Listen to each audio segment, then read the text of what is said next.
For this first part of the lecture, we will be talking about judgments. So in this context, judgment is defined as the ability to make either considered decisions or to come to some type of sensible conclusions. Now, a lot of the times when we're making judgments, these judgments are based on frequency estimates. A frequency estimate is just the assessment of how often or how rarely something occurs either in the past or out in the world around us, as is currently the state. Now, there are many times where we have access to this information because we can look up statistics in national databases or so forth, and this allows us to make fairly rapid and sensible conclusions or judgments. There are many times, however, in our daily lives where gaining access to these types of estimates is actually quite difficult, if not impossible to obtain.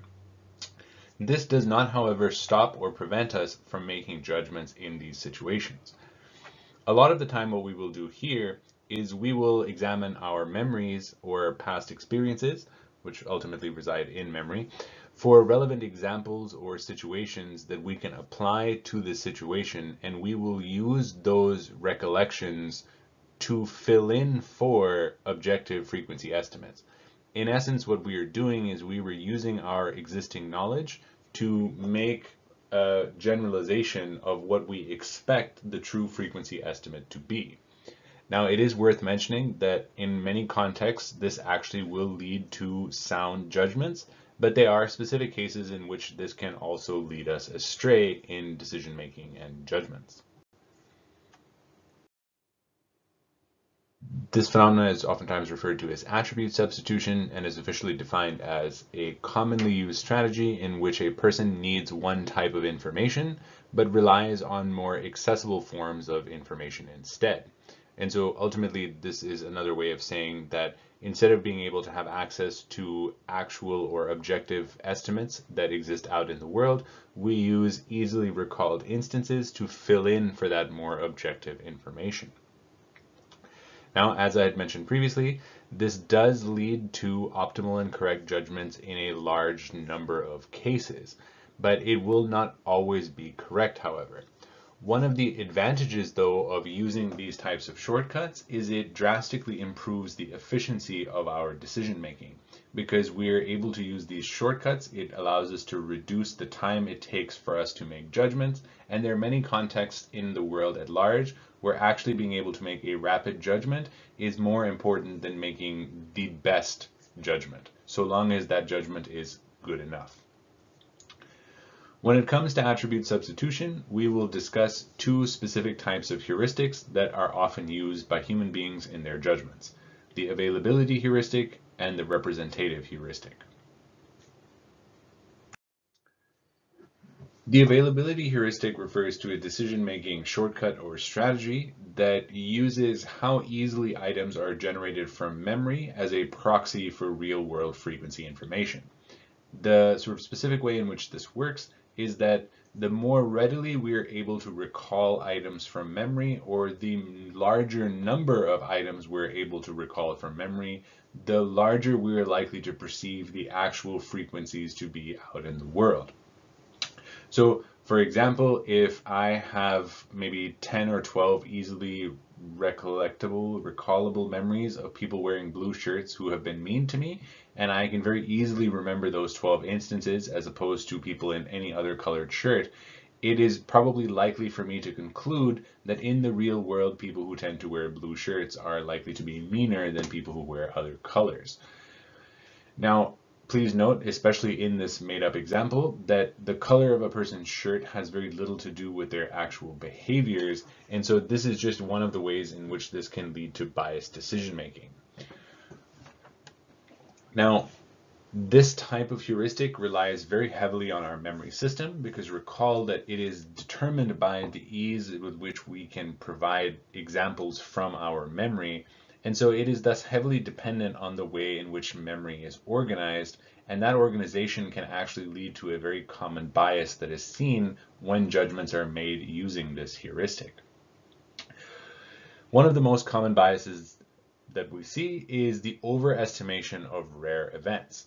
And this ultimately is because rare events are much more memorable than common ones. So an example of this would be, imagine there's a park that you tend to frequent to go and have picnics. And there's one day where an individual is struck by lightning while they're having their picnic at this sort of field.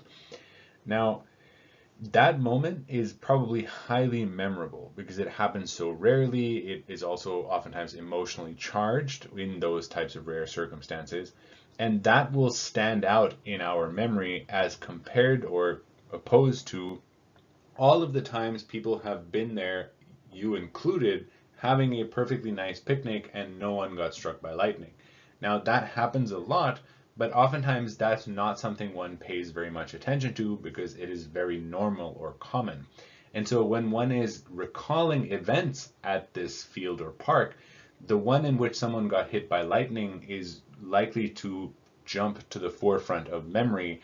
And because of this bias in the way the memory system works, that rare event is likely to be seen as much more common in the real world than it actually is. This is one of the primary reasons why people tend to drastically overestimate the number of plane crashes that actually occur, because when we see a plane crash in the news or in the media, that tends to stick with us. It's oftentimes very emotionally charged, and like I said previously, these are very rare events, and the media almost never will portray situations in which a plane took off, flew along its way, and landed without any problems whatsoever. And so not only do we tend not to remember those common events, but those common events are very rarely reported. Right? This is another reason why people tend to believe that there's much more violence in the world than there actually is, because again, our media exposure tends to only show us violent events and not talk about all the events that are ultimately peaceful. Not only is it the exposure, but remember, it is again easier for us to remember moments that are extreme or rare. So an empirical example of this can be seen in the paper The Ease of Retrieval as Information by Schwartz et al., conducted in 1991.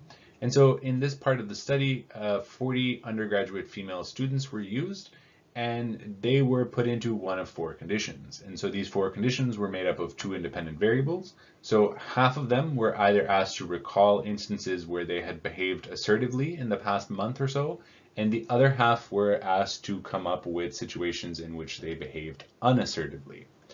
Further, each of these halves was again divided in half, where each was asked to either recall 6 items or 12 items. So here now we have one set of people who was asked to come up with 6 times they behaved assertively, another group that was asked to come up with 12 times they behaved assertively, a group that was asked to come up with 6 times they behaved unassertively, and another group that was asked to come up with 12 times they behaved unassertively. After they spent some time generating these instances, they were asked on a 10-point scale to report their sort of self-perceptions of their own level of assertiveness, their levels of anxiety, and their levels of insecurity. Unfortunately, the second 2 are not actually reported in the paper itself, and a large degree of this tends to focus on the assertiveness. So here in the table, one can see the results that were found. So let's start looking at this column here, because this is when they were asked to come up with when they had behaved assertively. So here we can see that when individuals were asked to come up with only 6 examples of when they behaved assertively, they actually rated themselves as being more assertive than when they had to come up with 12 items for when they behaved assertively. And this difference is actually a significant difference. Now, what's going on? One might at first glance tend to think that if I can come up with more contexts or situations in which I behaved assertively, I should think of myself as more assertive. So one thing that's mentioned in the paper is in a preliminary pilot study, people on average when given this task are able to come up with about 8 or 9 instances of where they behave one way or another and tend to have great difficulty actually filling out all 12 items. And so what's going on here is that people can quite readily come up with 6 instances where they behaved in a specific way, in this case assertively, versus when it came to 12, they had difficulty completing this. And so the idea here is the internal logic goes, I could easily come up with all 6 items, therefore I must be an assertive person. whereas I had a great degree of difficulty coming up with these 12 items, and maybe I'm not as assertive as I thought. And now here we see the opposite pattern when they're asked to come up with unassertive behaviors, where they readily come up with 6 unassertive behaviors, judging themselves to be not very assertive, whereas they have difficulty coming up with 12 instances of their being unassertive. And because it's difficult to come up with these different amount of, or this many situations where they were unassertive, perhaps they're actually more assertive than they originally thought, and you see this crossover happen. This just goes to show you that the ease with which we can recall certain instances, both from our own past or our knowledge about the information in the world itself, will bias how we perceive and make judgments about ourselves and the world at large. The primary takeaway being the easier it is for us to come up with examples, the more likely we are to overestimate whatever that quality actually is.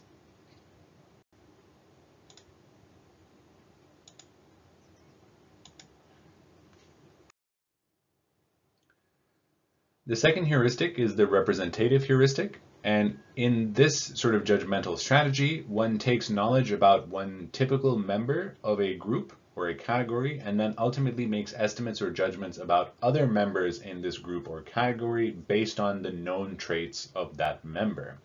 Now, it doesn't have to, it can be, I suppose, one individual member that one has recently met, but it could also be based on some typical exemplar that we hold about this group as well, and in both contexts this type of heuristic applies. Now, this heuristic is actually quite successful in a lot of cases because at the end of the day many categories and groups are actually quite homogeneous. People tend to hear this and get a little bit irked sometimes because we tend to anthropomorphize and look at human beings, and we don't like looking at all of human beings as homogeneous. But at the end of the day, most qualities across groups are actually quite homogeneous. For example, all human beings have hearts, most birds have, well, feathers, wings, most mammals have either 2 or 4 legs, so on and so forth. Right? It's actually, there's a tremendous degree of homogeneity across different groups and categories that exist in the world at large. And thus, or therefore, this heuristic actually serves us quite well in many situations. There are, however, 2 common biases that arise when using this heuristic.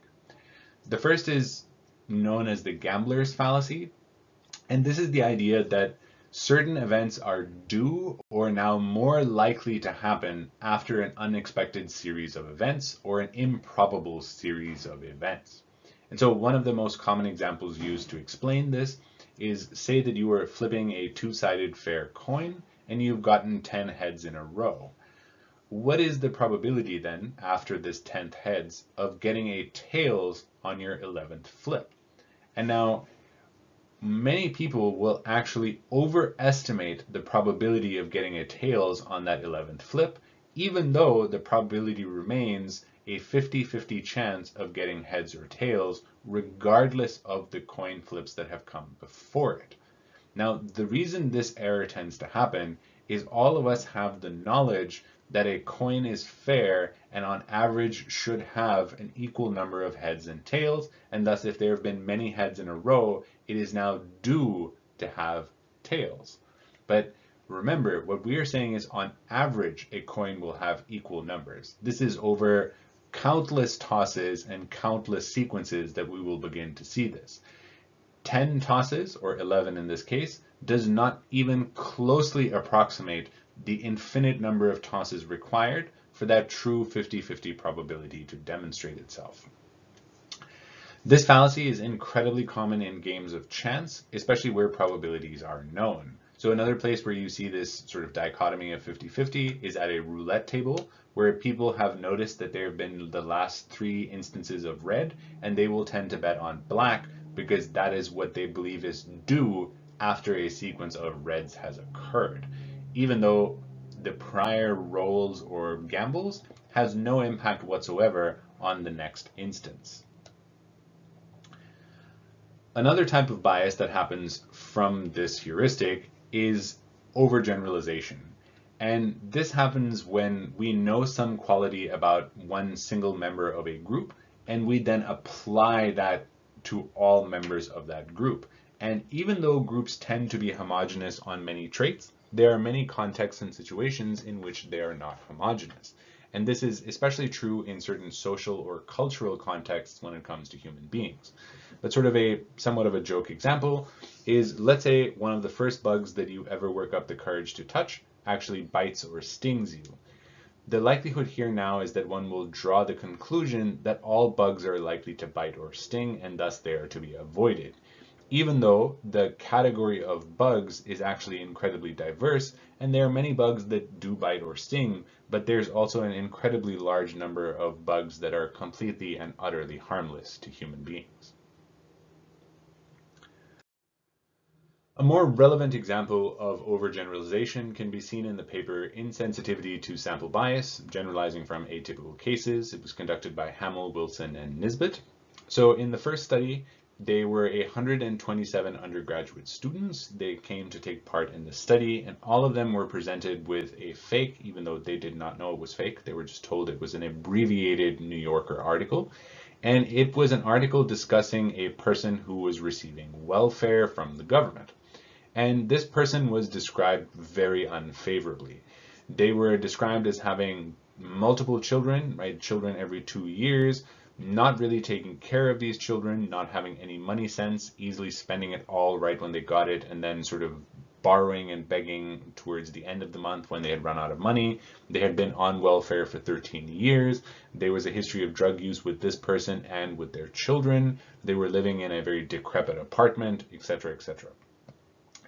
Now, everybody read this article, but there were some of the experimental conditions got a blurb talking about how typical or not this was. So the control condition, they just read the article as is.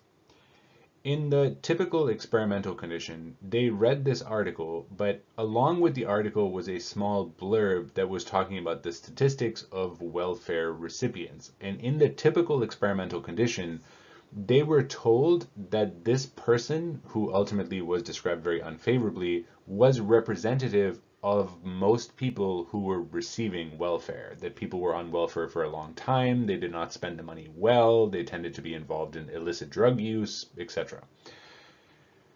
The other half of the experimental condition were given an atypical blurb along with this article, where they were told that even though this was this particular case of a person on welfare, that this was not representative of people who were on welfare. And in fact, most people were responsible when it came to their welfare use and did not stay on welfare nearly as long.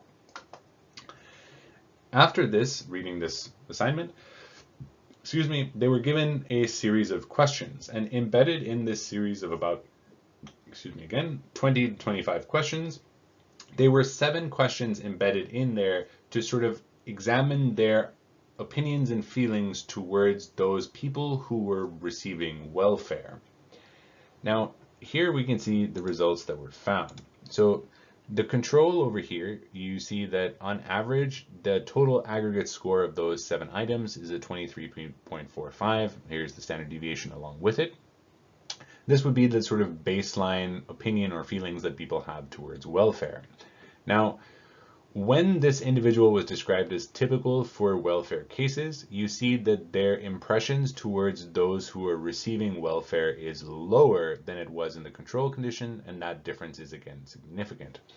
Now, this would make sense. If you were told that all people in the welfare context were like this person, not using it well, were taking advantage of the system, it makes sense that we would downregulate our feelings and opinions about all people on this welfare program. Yet, something somewhat sad happens of when this person is described as atypical, that not the majority of people receiving welfare are in fact not like this individual. What tends to happen is people still downregulate their opinion about all people who are receiving welfare. And this was again significantly different than the control context.